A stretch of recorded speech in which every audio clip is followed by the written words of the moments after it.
Olá, sejam bem-vindos. Esse é o entrevistado da semana do Brasil61.com. A partir de agora, você acompanha um bate-papo exclusivo com o diretor do Departamento Nacional de Trânsito, Frederico de Moura Carneiro. Lembrando, essa entrevista você acessa nas redes sociais e no canal do Brasil61.com no YouTube. Frederico, muito obrigado por nos receber. Bom dia, Marquesan. É um prazer aí estar com vocês aí, conversando sobre trânsito, né? Um tema aí que diz respeito a toda a sociedade. Todos nós vivenciamos o trânsito diariamente, né? Seja dirigindo os veículos, seja sendo transportados, ou mesmo pedestres, né? Estamos constantemente aí envolvidos com o trânsito. Perfeito, maravilha, é isso mesmo. Bom, diretor, recentemente houve alterações no Código de Trânsito Brasileiro, né? E a ampliação do prazo de validade da carteira de motorista foi a mudança mais comentada, né? Como é que foi essa mudança? O que é que vai passar a vigorar a partir de agora, né? O documento passa a valer por quanto tempo? Bom, antes é importante esclarecer que todas essas alterações elas só começam a vigorar a partir de abril de 2021, né? Então, da data em que foi sancionada a lei, que foi 13 de outubro, decorrem aí 6 meses. Então, 12, 13 de abril é a data prevista aí para início da vigência. Isso será amplamente divulgado pelo governo federal, né, sobre a entrada em vigor das novas regras. Mas com relação à carteira de habilitação, então, hoje o prazo vigente é de 5 anos para condutores até 65 anos de idade e de 3 anos para condutores com mais de 65. A nova regra prevê um aumento de 5 para 10 anos de validade para aqueles condutores com menos de 50 anos de idade. Aqueles que têm entre 50 e 70 anos, o prazo de renovação da CNH é de 5 anos. E para condutores com mais de 70 anos de idade, devem renovar a carteira a cada 3 anos, né? Essa mudança ela tem uma relação estreita com as condições físicas de cada condutor, né? E isso tem uma relação com a idade. Então, até os 50 anos, a visão e algumas capacidades físicas, né, cardíacas e respiratórias, elas ficam preservadas até essa idade. De 50 a 70, as doenças começam a aparecer e o desgaste, né, da máquina, né, do corpo físico, ele já vai sendo mais evidente. Então, precisa que esse prazo seja os mesmos 5 anos. E condutores com mais de 70 anos de idade, não. Aí a periodicidade tem que ser menor ainda, né, porque a questão da visão fica mais comprometida, audição e etc.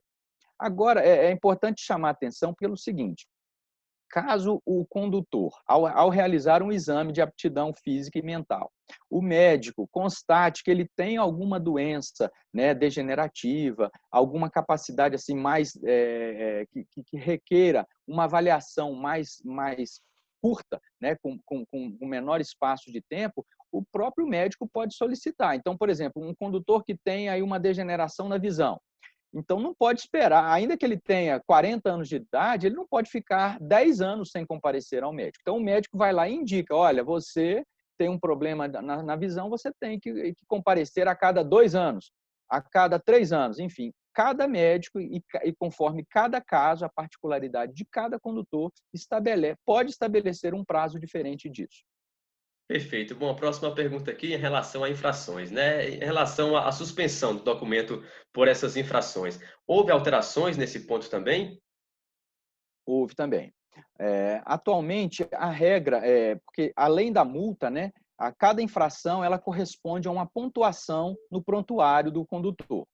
Então, atualmente, quando o condutor acumula 20 pontos na carteira, né, que é muito comum, tem quantos pontos na carteira? Então, o condutor atingiu 20 pontos na carteira, ele tem o direito de dirigir suspenso.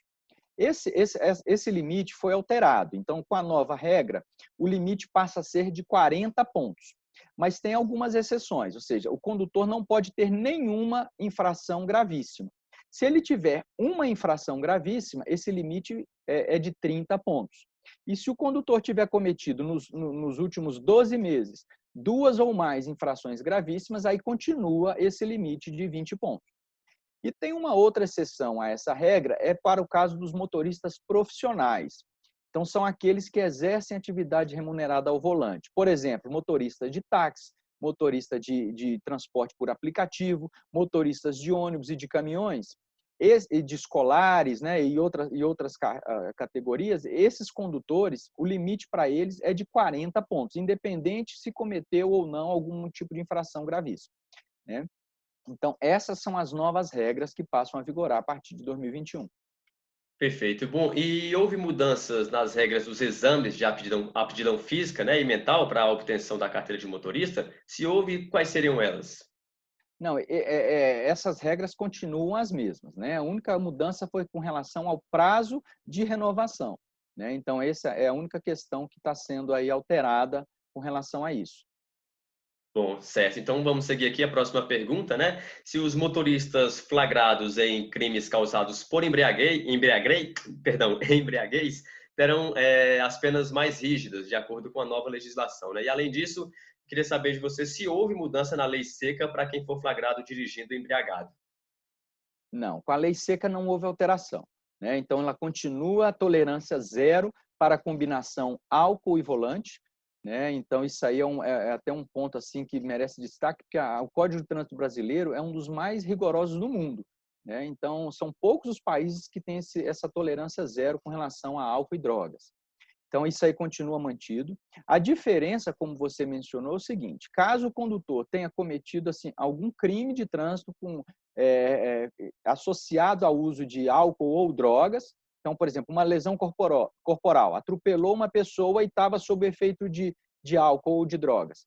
A pena, né, de restrição da liberdade, ou seja, a prisão, ela é obrigatória. Então, não pode mais o juiz, a autoridade judicial, converter essa pena numa pena alternativa, como se tinha essa possibilidade antes, né? Então, às vezes, o condutor ele era condenado a, por exemplo, fornecer tantas cestas básicas, ou então fazer uma prestação de serviços comunitários, acompanhar lá um tratamento de vítimas de politraumatizados de acidente de trânsito. Então, essa opção ela não mais vai existir.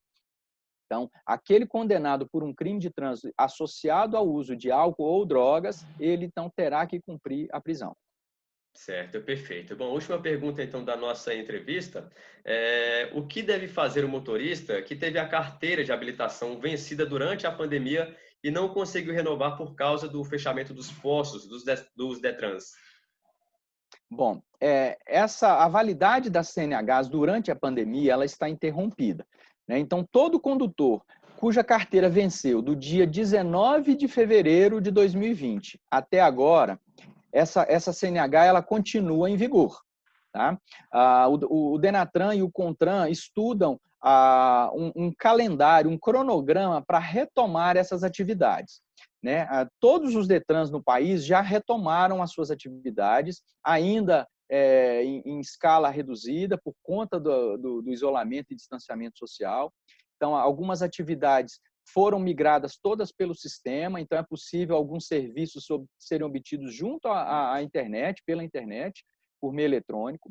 Aqueles serviços que são presenciais, obrigatoriamente presenciais, eles estão sendo realizados por meio de agendamento, né? Então, isso dificulta o atendimento da demanda da sociedade. Então, nós precisamos pensar e fazer um planejamento, um escalonamento, né, para que os condutores que venceram lá em março, em abril, tenham prioridade sobre aqueles que a carteira venceu mais para perto, né? Então, nós estamos estudando um planejamento para isso, mas a retomada já está em atividade. Então, você, o condutor que tem a sua CNH vencida, pode já procurar os órgãos de trânsito do seu estado para poder renovar essa carteira, mas não precisa correr porque esse prazo ainda está suspenso, né? Então, ou seja, você pode continuar conduzindo com a sua CNH vencida por enquanto, desde que ela tenha vencido de 19 de fevereiro para cá, né? Então, quem teve a CNH vencida antes do início da pandemia, esse está irregular.